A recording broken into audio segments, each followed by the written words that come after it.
when you're young, you don't really know. So from there, it kind of just kept going.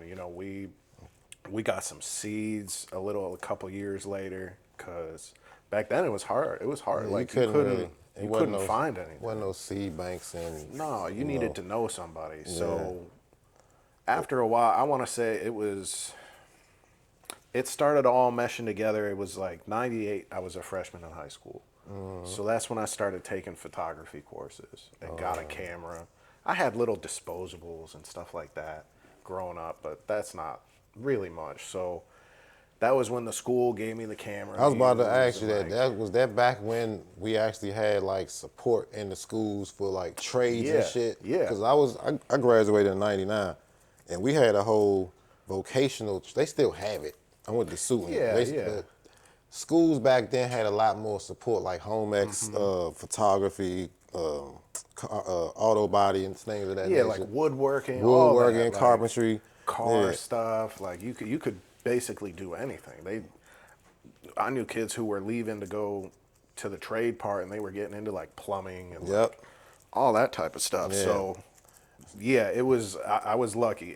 I learned photography on film cameras, so that was a whole thing. Learning the dark room and how to Yeah. actually get all the chemicals right and all the mixtures and all that stuff. So it was like a whole different game to what It's it is way now. different. Do people But still dry and hang? This episode is sponsored by Network Farms. We got biscotti pancakes, organically grown by the homie. This is biscotti crossed with pancakes, an indica dominant strain for those nighttime relaxation lovers. Real cakey with some gas on the back end. You know what I'm saying? To end your day real good.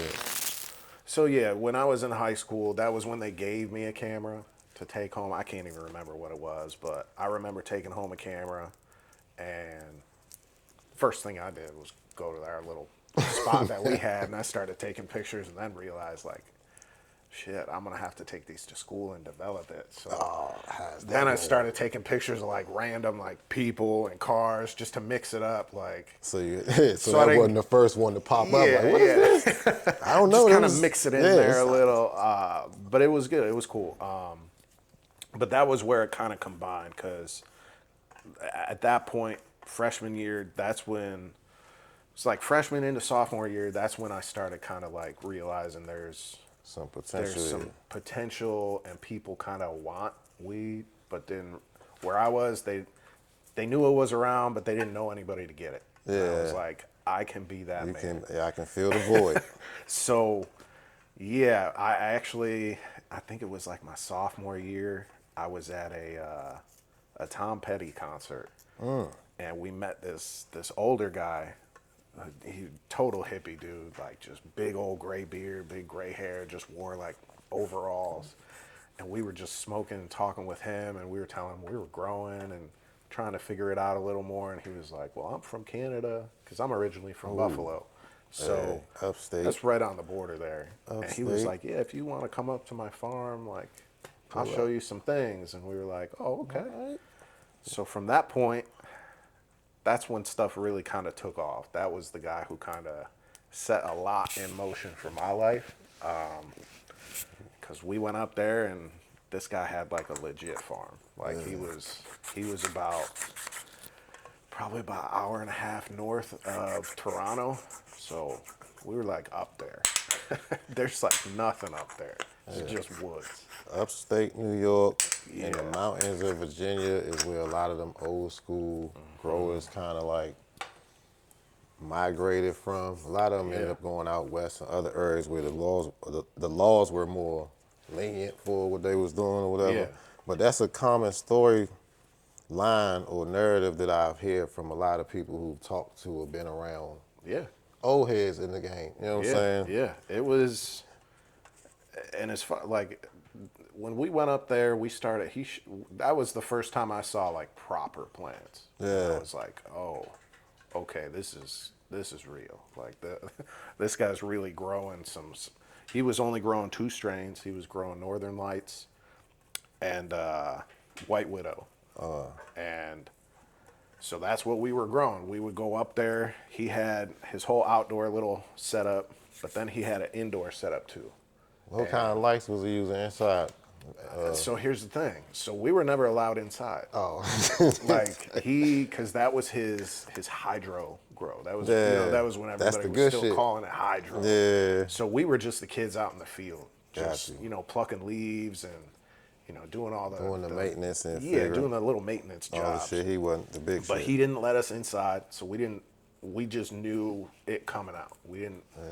We didn't get to see anything. We didn't know anything about the propagation side, or even we didn't know nothing. We just knew he was. It was called hydro, and we were like, yeah, he's growing it in water somehow. Like, Yeah, we don't that know was- how. Like That was the narrative back in the day too. I remember people used to think that they said it was growing it in water, they thought the plants were like in water. in a fish tank growing under the water. Yeah, we had no idea. We had no idea back in the day, but that was like the myth of it all. Like, Yeah, because the weed definitely looked different. 1,000% different. It was a lot more frostier. It was more.